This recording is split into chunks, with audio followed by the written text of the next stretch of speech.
नमस्कार मित्रांनो, दिव्य संस्कृती या चॅनलवरती आपणा सर्वांचे स्वागत आहे. मित्रांनो, आज आपण श्रवण करणार आहोत अधिक मास महात्म्य अध्याय 3, गोदान आणि पौलव्याची कथा. श्री गणेशाय नमः, श्री सरस्वते नमः, श्री कुलदेवताय नमः, श्री गुरुभ्यो नमः, श्री पुरुषोत्तमाय नमः. प्राचीन काळी प्रत्येक राजाजवळ मोठमोठे गवळवाडे असत. गोदन ही राजाची प्रतिष्ठा मानली जात असे. दुर्योधनाने विराट राजाचा गवळीवाडा लुटला. विराट राजाच्या गायी पळविल्या. त्यावेळी उभय पक्षात युद्धे झाली. वसिष्ठ ऋषींची कामधेनू, दिलीप राजाची गोसेवा यांच्या कथा प्रसिद्धच आहेत. आजही काही श्रीमंतांजवळ पुष्कळ गायी असतात. अशा श्रीमंतांनी अधिक मासात ब्राह्मणांना गायीचे दान दिले तर ते महापुण्यकारक दान होते. दान घेणारे ब्राह्मण सत्पात्र आणि गायीचे संरक्षण करण्यास, गोपालनास समर्थ असेच असावे लागतात. जी गाय दान द्यायची ती कशी असावी ते ऐक. ती गाय सुंदर, धष्टपुष्ट आणि सवत्स अशी असावी. भरपूर दूध देणारी गरीब अशी गाय धार काढण्याच्या भांड्यासह तिच्या गळ्यात घंटा बांधून योग्य अशी शृंगारून पुरुषोत्तम गोपालकृष्ण प्रित्यर्थ संकल्प करून ब्राह्मणास दक्षिणेसह द्यावी. रोड, रोगी, वंध्या, लातरी म्हणजेच लाथ मारणारी, कमी किमतीची, एकशिंगी, पान्हा चोरणारी अशी गाय देणाऱ्या दात्याला पुण्य न मिळता उलट पापच लागते. गायीच्या अंगात सर्व देवांचा निवास असतो. गायीच्या पंचगव्यात सर्व तीर्थे सामावलेली असतात आणि म्हणूनच गोदान करणे हे सर्वात मोठे पुण्यकर्म आहे. ज्यांना हे शक्य आहे त्यांनी अधिक मासात हे गोदान करून महापुण्य प्राप्त करावे. भगवान विष्णूंनी गोदानाबद्दल ही माहिती दिली तेव्हा लक्ष्मीने विचारले, गायीच्या अंगात सर्व देवांचा निवास कसा? मग विष्णूंनी लक्ष्मीला त्याबद्दलची कथा पुढील प्रमाणे सांगितली. पूर्वी पौलव्य नावाचा एक महान तपस्वी ऋषी या पृथ्वीवर होता. त्याने इतकी कठोर तपश्चर्या केली की त्याच्या त्या पुण्याईने त्याला इंद्रपद प्राप्त व्हावे अशी परिस्थिती निर्माण झाली. मग देवेंद्राने विचार केला की या पौलव्य ऋषीची तपश्चर्या भंग केली पाहिजे. त्यासाठी त्याने काही सुंदर अशा अप्सरांना त्या कामगिरीवर पौलव्याकडे थेट पाठवून दिले. त्या अप्सरा पौलव्याच्या आश्रमात आल्या. नृत्य गायनाने त्यांनी पौलव्याच्या समाधीचा भंग केला.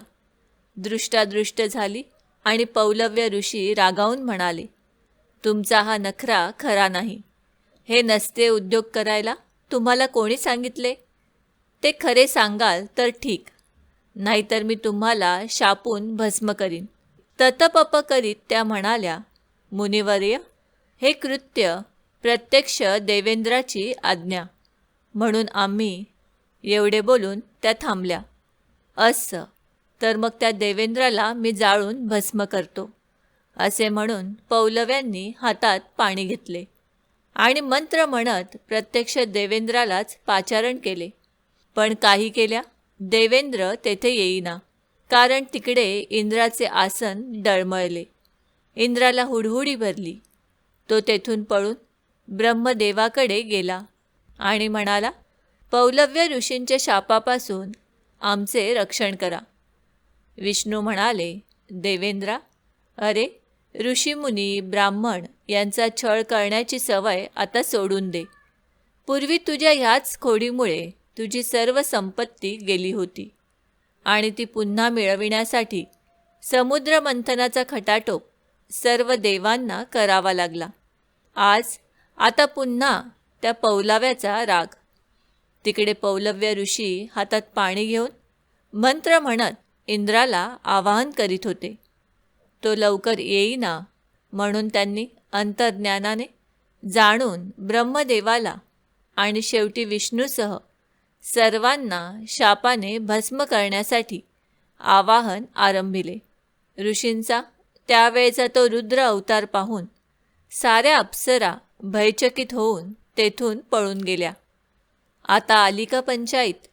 देवेंद्रा, तुमच्या या उपद्व्यापापायी ब्रह्मदेव गर्भगळीत झाले. मलाही कापरे भरले. बापरे, आता चला महादेवांकडे. कोणतेही अरिष्ट स्वतःवर झेलणारे तेच बलिष्ठ देव आहेत. चला त्यांना शरण जाऊ. असे बोलून ब्रह्मा आणि इंद्रासह विष्णू शंकराकडे गेले. भोलेनाथ रामनाम जप करीत शांत बसले होते. तोच ओम नमः शिवाय असा घोष त्यांना ऐकू आला. ते तिघे त्यांना दिसले. येण्याचे कारण विचारले आणि त्यांचे बोलणे चालू असतानाच स्वतः शंकर भगवानांना कापरे भरले. त्यांचे बोलणे चालू असतानाच भांग प्यायल्यासारखे ते असंबंध बडबडू लागले. अनर्थ झाला. मला काहीच सुचेना. कोण काय? विष्णू चकित होऊन म्हणाले, पाहिलेस ना देवेंद्रा, तुझ्या या ऋषी ब्राह्मण छळाच्या कारस्थानामुळे आम्ही तिन्ही देव संकटात सापडलो आहोत. स्वतः हे भोलेनाथ महादेव असून तेही गडबडून गेले आहेत. पहा, ऋषी ब्राह्मणांचा राग मोठा कठीण असतो.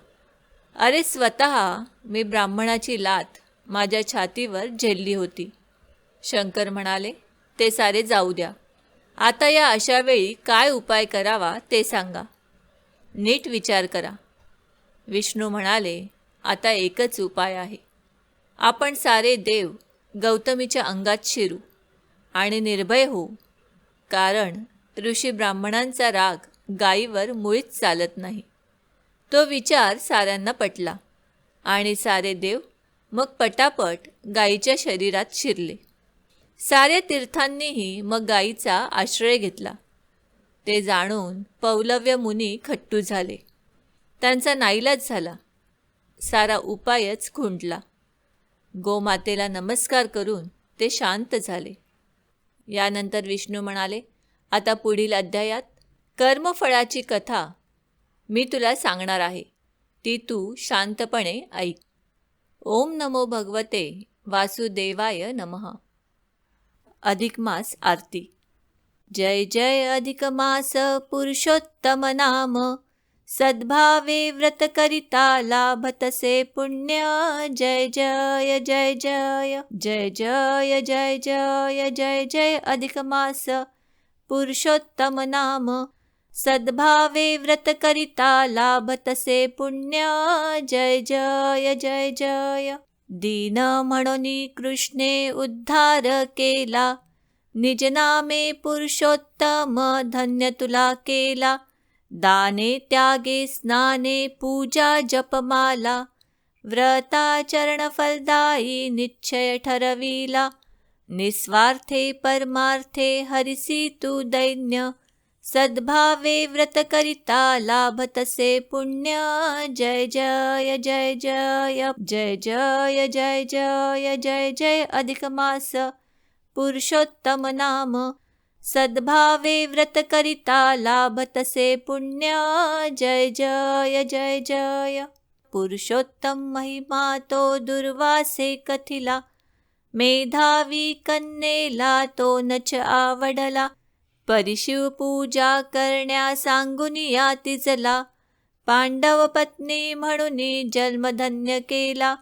वनवासी पंडू सुता कथिले महिमान, सद्भावे व्रत करिता लाभतसे पुण्य. जय जय जय जय जय जय जय जय जय जय अधिक मास पुरुषोत्तम नाम, सद्भावे व्रत करिता लाभतसे पुण्य. जय जय जय जय. अधिक मासा माझी दाने जे देती, दीप निरंतर देवा पुढे लावी. राधा कृष्णांची ही पूजा जे करीती, अथवा उपवासा मास भरी धरिती.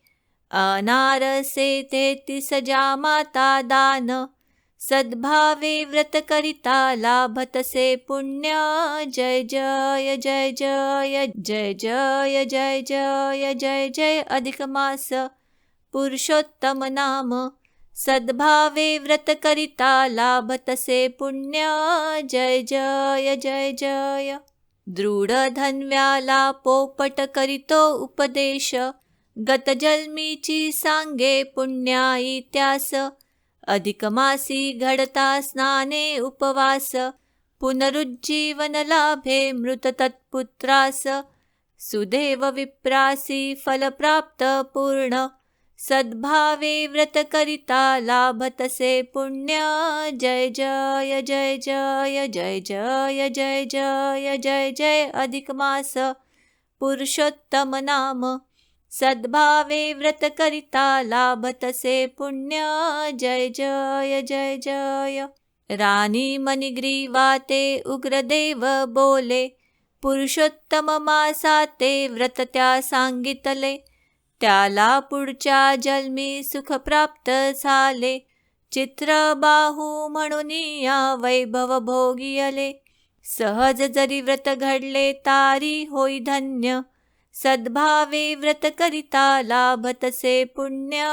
जय जय जय जय जय जय जय जय जय जय. अधिक मास पुरुषोत्तम नाम. सद्भावे व्रत करिता लाभतसे पुण्य. जय जय जय जय. कदर्यु आख्यान नारायण कथिती. दुर्गती होऊनिया प्राप्त पुण्यांती. वानर जन्मातूनी स्वर्गाची प्राप्ती. मास उपवासे तया होईती. कथा पुराणामधल्या कित्येक अज्ञ. सद्भावे व्रत करिता लाभतसे पुण्य. जय जय जय जय जय जय जय जय जय जय. अधिक मास पुरुषोत्तम नाम. सद्भावे व्रत करिता लाभतसे पुण्य. जय जय जय जय जय जय जय जय जय जय.